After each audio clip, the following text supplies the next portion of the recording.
Hello friends, simply উডবিতে আপনাদের সকলকে স্বাগত রইল। আশা করি আপনারা সকলেই খুব ভালো আছেন।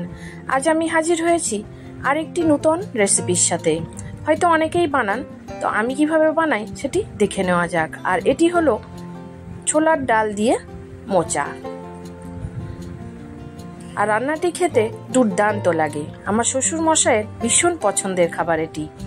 তো চলুন দেখে নেওয়া যাক কিভাবে বানিয়েছি। তার জন্য প্রথমেই একটা মোচা লাগবে। এই মোচার কাঁচকলার যে রেসিপি আমি আগেই দিয়ে দিয়েছি। এবার ভিতরের মোচা আমি কুচো কুচো করে কেটে নেব।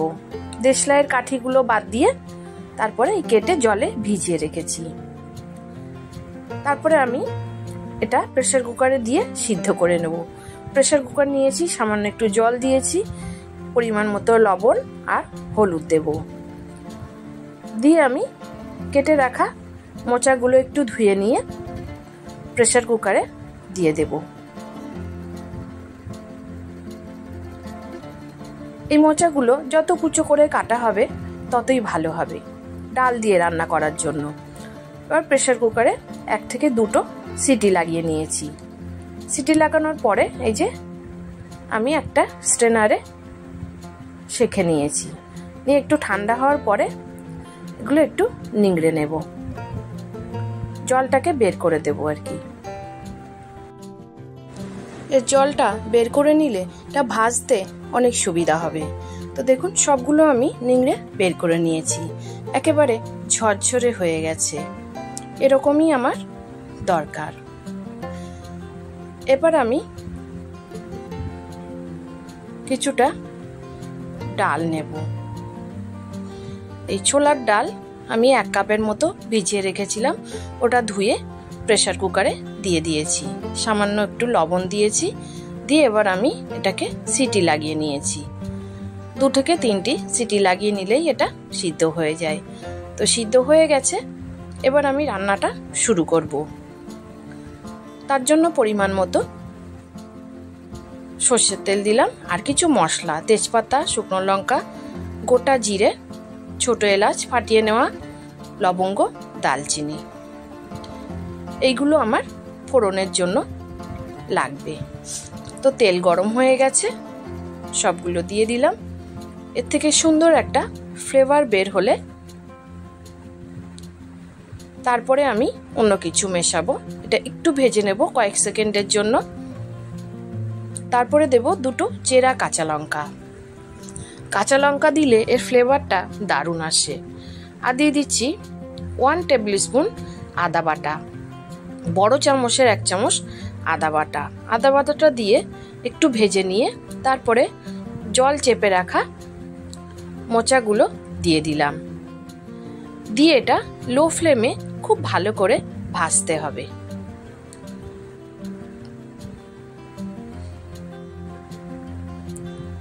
খুব ভালো করে ভাজবো, আদার গন্ধও চলে যাবে আর এর থেকে একটা সুন্দর গন্ধ বের হবে। এবার আমি একটু হলুদ গুঁড়ো দিয়ে দিচ্ছি কালারের জন্য, একটু জিরে গুঁড়ো 1 টিস্পুন, আর দেব একটু ধনে গুঁড়ো, এটাও 1 টিস্পুন, মানে 4 চামচের 1 চামচ করেই দিলাম।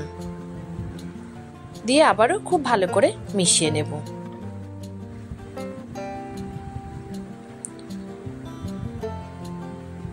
এবার কিছুক্ষণ ভাজা হওয়ার পর দিয়ে দিচ্ছি 1 চামচ পরিমাণে ঘি, 1 টিস্পুন ঘি। এই ঘি দিয়ে আবারও একটু মোচাটাকে ভেজে নেব, তাহলে এর স্বাদ দ্বিগুণ বাড়বে, ফ্লেভারও দারুণ হবে।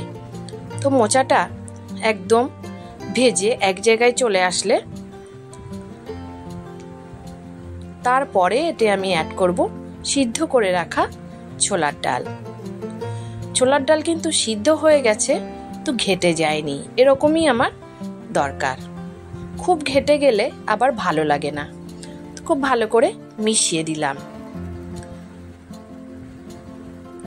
হলুদটা একটু কম লাগছে, ওই জন্য এখন আবারও একটু দিয়ে দিলাম, কারণ এখনো অনেক ফুটবে, ওই জন্য হলুদের কাঁচা গন্ধ আর লাগবে না। তো ভালো করে আবারও কষিয়ে নেব। এবার প্রেসার কুকারটা ধুয়ে একটু জল দিয়ে দিলাম। এটা একটু ঘন ঘন হলেই ভালো লাগে। এবার আমি এটাকে লো ফ্লেমে রান্না হতে দেব। রান্না হয়ে গেছে প্রায়। 1/4 চা চামচ গরম মশলা গুঁড়ো দিয়ে দিলাম, আর অবশেষে আমি একটু চিনি দিয়ে দেব। একটু মিষ্টি মিষ্টি ভালো লাগে, দিয়ে খুব ভালো করে মিশিয়ে দিলাম।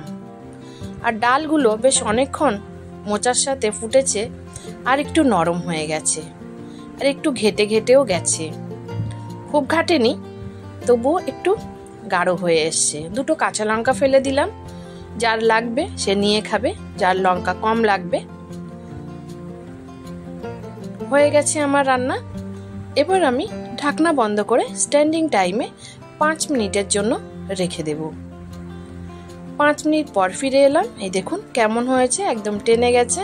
তো কেমন লাগলো আমার এই ছোলার ডাল দিয়ে মোচা? যদি ভালো লাগে তাহলে অবশ্যই লাইক, শেয়ার, কমেন্ট করতে ভুলবেন না।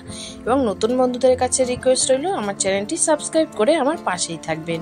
আর পাশে থাকা বেল আইকনটি অবশ্যই প্রেস করে দেবেন, যাতে আমি ভিডিও ছাড়লে নোটিফিকেশন সবার আগে আপনার কাছে পৌঁছে যায়, আর আপনি আপনার সময় মতো দেখে নিতে পারেন। আর ফেসবুক থেকে দেখলে অবশ্যই ফলো দিয়ে রাখবেন। তো আজ আসি, ধন্যবাদ।